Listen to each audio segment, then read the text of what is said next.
High মিনাসান কনিচিওয়া।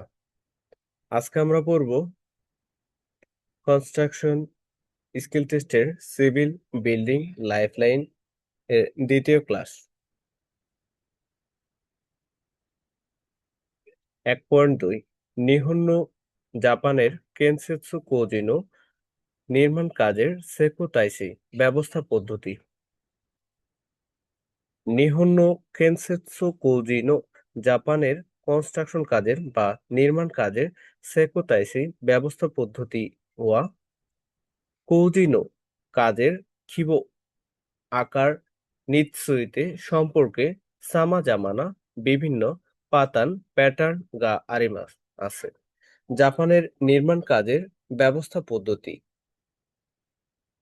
কাজের আকার সম্পর্কে বিভিন্ন প্যাটার্ন আছে।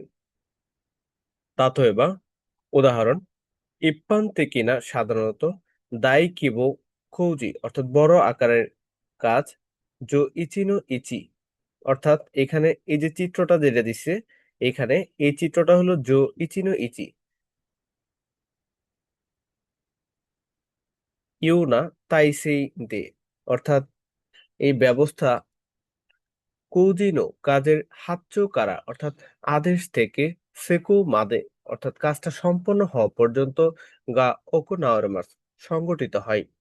ইপ্পান জোতাকু সাধারণ ভবন নাদোনো ইত্যাদির সুকিবু ছোট আকারের কৌজি দেওয়া ছোট আকারের কাজে শেষু অর্থাৎ ক্লায়েন্ট তাতেমনু ও তাতেরু হাতচোষা অর্থাৎ ভবন নির্মাণকারী যে আদেশ দাতা যিনি গা কৌমুতেন নাদো অর্থাৎ কোম্পানি ইত্যাদিতে হাতচষি অর্থাৎ আদেশ দেয়।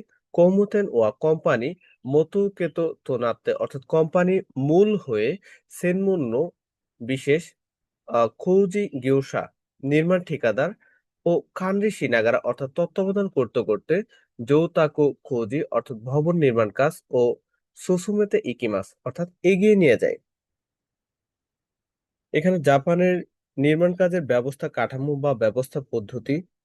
জাপানের নির্মাণ কাজের ক্ষেত্রে বিভিন্ন সিস্টেম আছে, বিভিন্ন ধরন আছে। এটা কাজগুলা ছোট আকারের হয়, বড় আকারের হয়।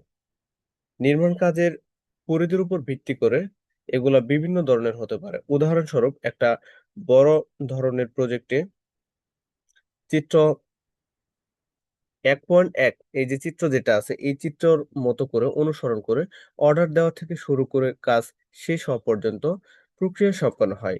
সাধারণ ঘরবাড়ি তৈরির মতো ছোট কাজে বাড়ির মালিক যিনি প্রতিষ্ঠানটি বা কাজটি অর্ডার দেন সরাসরি কোনো প্রতিষ্ঠানকে কাজ দেন। সেই প্রতিষ্ঠানটি প্রধান ঠিকাদার হিসাবে কাজ করে এবং বিভিন্ন বিশেষজ্ঞ কর্মীদের পরিচালনা করে কাজটি তৈরি করার কাজ এগিয়ে নিয়ে যায় আরকি। তো আমরা এখানে সেই ডায়াগ্রামের মাধ্যমে ব্যাখ্যা করব।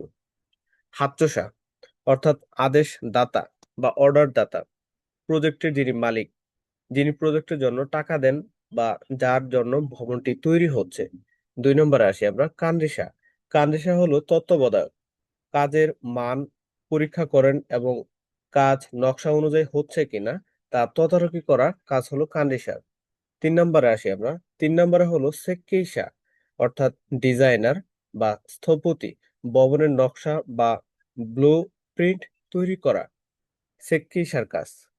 ৪ নম্বরে আসি কৌজি জেনতাই ও মাতোমোরু কাইসা অর্থাৎ প্রধান ঠিকাদার প্রতিষ্ঠান পুরো প্রজেক্টের দায়িত্বপ্রাপ্ত মেইন কোম্পানি। জাপানিজ ভাষায় একে বলা হয় মোতোকে।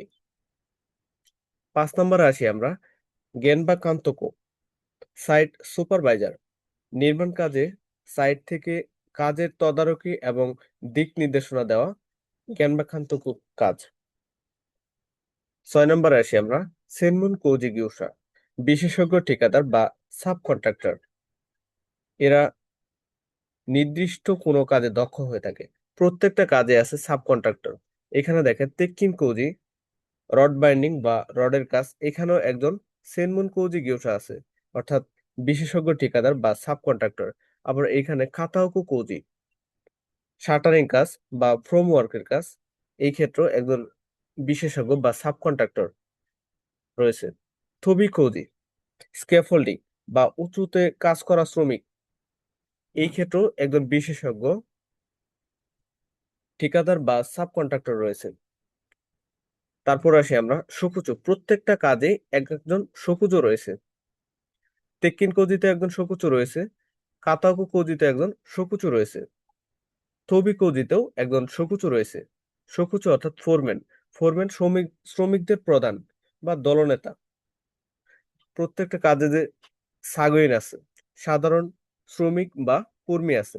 এই কাঠামো অনুযায়ী বোঝা যায় জাপানে একটি বড় বিল্ডিং তৈরির সময় মালিক পক্ষ থেকে শুরু করে একজন সাধারণ শ্রমিক পর্যন্ত সবাই একটি সুশৃঙ্খল শ্রেণীর মাধ্যমে কাজ করে, যেখানে প্রধান কোম্পানি মেইন কন্ট্রাক্টর কাজের সব পরিকল্পনা করে এবং বিভিন্ন ছোট ছোট বিশেষজ্ঞ কোম্পানি বা সাব কন্ট্রাক্টর তাদের অধীনে নির্দিষ্ট কাজগুলো সম্পন্ন করে থাকে।